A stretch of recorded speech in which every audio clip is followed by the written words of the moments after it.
السلام علیکم ورحمۃ اللہ وبرکاتہ۔ خیر مقدم ہے آپ کا فدانامے میں۔ آج کے اس ویڈیو میں ہم زبدۃ الواصلین، قدۃ العارفین، شمس العارفین، عارف باللہ، حضور قطب رائچور، مخدوم سید شاہ، شمس عالم حسینی قدس سرور رحمہ اللہ علیہ کا ذکر خیر کر رہے ہیں۔ اس امید کے ساتھ اگر آپ کو یہ ویڈیو پسند آئے تو لائک اور شیئر کریں اور ہمارے چینل کو سبسکرائب کریں۔ حضور قطب رائچور سید شاہ شمس عالم حسینی اشرفی علیہ رحمۃ رضوان کی ولادت مبارکہ 15 رجب 838 ہجری کو گوگی شریف میں ہوئی۔ آپ کا اسم مبارک حضرت سید شاہ احمد حسینی ہے، مگر آپ کے والد سید چندہ حسینی علیہ رحمۃ رضوان نے آپ کو شمس عالم کے لقب سے ملقب فرمایا۔ والد ماجد حضرت سید شاہ چندہ حسینی علیہ رحمۃ رضوان نے سلسلہ چشتیہ اشرفیہ کی بیعت اور خلافت سے نوازا۔ آپ کی ابتدائی تعلیم اپنے گھر سے شروع ہوئی۔ والد ماجد مرشد برحق کے زیر تربیت کم عمری میں آپ نے علوم ظاہری و باطنی میں اعلیٰ مقام و کمال حاصل کیا۔ آپ عمر شریف کے 18ویں سال میں قدم رکھے تو آپ سے کرامت کا ظہور ہوا یوں کہ ایک دن والد ماجد و مرشد برحق نے آپ سے وضو کے لیے پانی طلب فرمایا۔ آپ نے پانی حاضر کیا، مگر درخت پر بیٹھے ایک کوے نے اس پانی میں بیٹ کر دی، جس پر حضرت قطب رائچور رحمہ اللہ علیہ نے نظر جلال سے اس کوے کو دیکھا، جس کے ساتھ ہی کوا زمین پر گر گیا اور مر گیا۔ اور اس اختیار کو مافوق الفطریہ اختیار کہتے ہیں، جس پر عادتی و کسبی اختیار والے قادر نہیں ہوتے۔ عادتی و کسبی اختیار والا اگر اس کوے کو مار ڈالنا چاہتا تو اسے بندوق یا گلیل سے مارتا یا پتھر سے مارتا۔ آپ کے والد ماجد و پیر و مرشد نے یہ دیکھ کر ارشاد فرمایا، اے احمد حسینی، اس قدر جلال۔ فوراً ہی حضرت قطب رائچور نے اس کوے پر ایک نگاہ جمال ڈالی تو کوا زندہ ہو کر اڑ گیا۔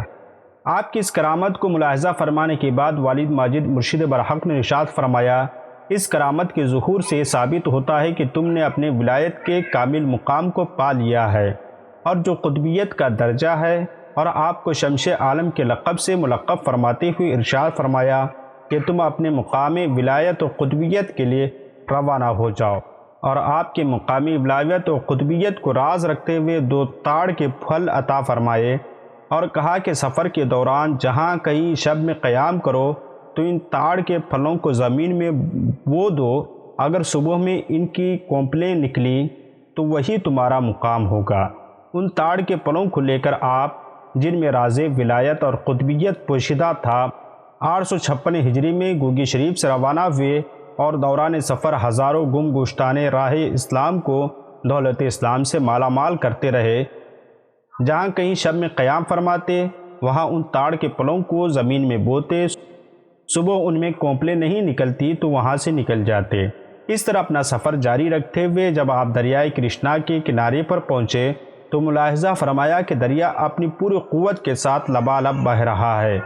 حضرت شمس عالم علیہ رحمۃ رضوان نے اللہ اکبر کا فلک شگاف نعرہ لگایا اور بسم اللہ کہہ کر جو ہی اپنا قدم پانی میں رکھا تو دریا کا پانی نہ صرف پھٹ گیا بلکہ اس میں خشک راستہ بھی بن گیا، جس سے آپ نے دریا کو عبور فرمایا۔ دریائے کرشنا کو عبور فرما کر جب آپ رائچور والے کنارے پر پہنچے تو ملاحظہ فرمایا وہاں ایک جادوگر شیطانی قوتوں کا حامل ایک جوگی بیٹھا ہوا ہے جو پورے ندی پر قابض ہے۔ آپ نے اپنی کرامت سے اسے وہاں سے فرار ہونے پر مجبور کر دیا۔ اس طرح رائچور کرشنا سے تنگا بدرا تک جو باطل ظلمتوں کے قبضے میں تھا، اس پورے علاقے کو نور ایمانی سے منور فرما دیا۔ کرشنا کے رائچور والے کنارے پر آپ کے رونق افروز ہونے سے قبل پورے علاقے پر اس جادوگر کا یعنی جوگی کا قبضہ تھا۔ اس بات کی کھلی نشاندہی تھی کہ آپ کی رائچور تشریف آوری سے پہلے اللہ تعالیٰ کے کسی ولی کا یہاں آنا نہیں ہوا تھا، بلکہ آپ پہلے داعی اسلام کے حیثیت سے رائچور میں جلوہ افروز ہوئے۔ واللہ عالم بالصواب۔ دریائے کرشنا کو عبور فرمانے اور جوگی کو وہاں سے بھگا دینے کے بعد آپ نے وہیں قیام فرمایا۔ جہاں آپ نے قیام کیا تھا وہاں پر ایک زیارت گاہ ہے جو موزہ گوڈورو میں واقع ہے، وہاں بھی آپ نے کچھ دیر قیام فرمایا، پھر وہاں سے چل کر اس مقام پر رونق افروز ہوئے جہاں اب آپ کی درگاہ شریف ہے۔ والد ماجد و مرشد برحق کے حسب ارشاد ان تھاڑ کے پھلوں کو زمین میں بویا اور ان پر مغرب و عشاء کا وضو فرمایا۔ فجر سے پہلے ان میں کونپلیں نکل آئی اور دیکھتے ہی دیکھتے وہ دونوں تنہ آور درختوں میں بدل گئے۔ اس طرح رائچور آپ کا مقام ولایت اور قطبیت بن گیا، جس کی طرف آپ کے والد گرامی و مرشد برحق نے اشارہ فرمایا تھا۔ اس طرح آپ نے 856 ہجری سے رائچور میں قیام فرمایا۔ تھاڑ کے وہ دونوں درخت 1300 ہجری کے اوائل تک موجود تھے، جو حضرت سید شاہ مصطفیٰ حسینی سجادہ نشین علیہ رحمت رضوان جو 12ویں سجادے تھے ان کے عہد میں گر گئے، جن کا بقیہ حصہ موجودہ سجادے کے پاس بطور تبرک و نشانی محفوظ ہے۔ حضرت قطب رائچور رحمہ اللہ علیہ کی بے شمار کرامات ہیں۔ ان کا شجرہ نسب، ان کی کرامات ہم www.awliyaahindpak.com پر مضمون کی شکل میں لگا رہے ہیں، آپ اس کو وہاں سے ملاحظہ فرما سکتے ہیں۔ ایک دو کرامات ہم آپ کے گوش گزار کر دیتے ہیں کہ ایک دن ایک لاولد عورت حضور قطب رائچور رحمہ اللہ علیہ کی خدمت میں حاضر ہوئی، عرض کرنے لگی بے اولاد ہوں، مجھے اللہ تعالیٰ سے ایک بچہ دلائیے۔ آپ نے اسے بچہ ہونے کی بشارت دی۔ آپ کی خوشخبری کے مطابق اس عورت کو بچہ پیدا ہوا، مگر یہ بچہ چند ماہ زندہ رہنے کے بعد مر گیا۔ ماں پریشان ہوئی اور مردہ بچے کو لے کر آپ کی خانقاہ میں حاضر ہوئی، عرض کرنے لگی حضور میرے اس بچے کو میرے لیے زندہ کر دیجئے۔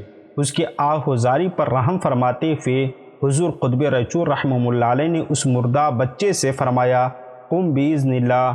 اللہ آپ کی زبان مبارک سے ان کلمات کا نکلنا تھا، آپ کی زبان بابرکت سے کلمات کا نکلنا تھا کہ وہ بچہ زندہ ہو گیا۔ اس کرامت سے حضور قطب رائچور قدس سرہ کی قطبیت کا ڈنکا رائچور اور اس کے اطراف و اکناف میں پھیل گیا اور ہزاروں ہنود آپ کے دست اقدس پر اسلام قبول کیے۔